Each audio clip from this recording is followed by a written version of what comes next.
Quick one for today, guys. I want to show you one simple trick to make your DJI Spark footage look a bit smoother, a bit dreamier, and maybe even a touch more cinematic using a 24p timeline.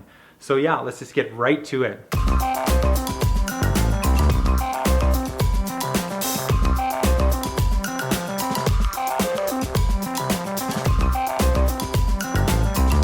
Now I use Final Cut Pro 10 for all my video editing, and that's what I'll be using for this video.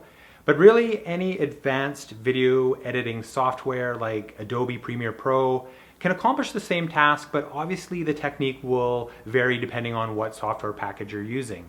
The majority of my video is shot at 29.97 frames per second, and for the Spark, that's all it can do.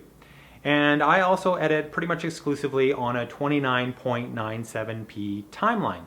But recently I started experimenting with a 23.98p timeline so I could slow down my Spark footage.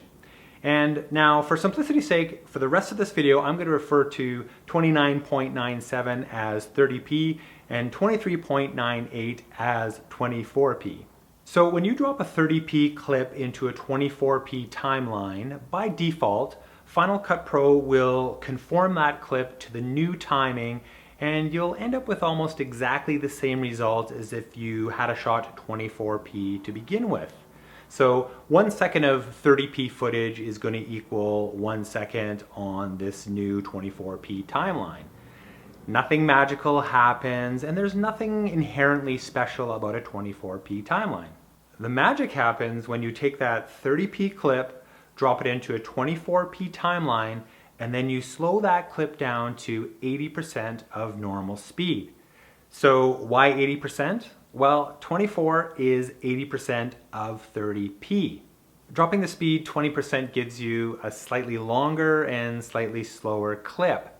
Now the good part here is Final Cut doesn't have to come up with any new information or generate any filler frames. And that means the video quality doesn't suffer, so there's going to be no stuttering or visual artifacts. All you get is this really nice smoothing effect, and it gives the footage almost a dreamy, cinematic-like quality to it.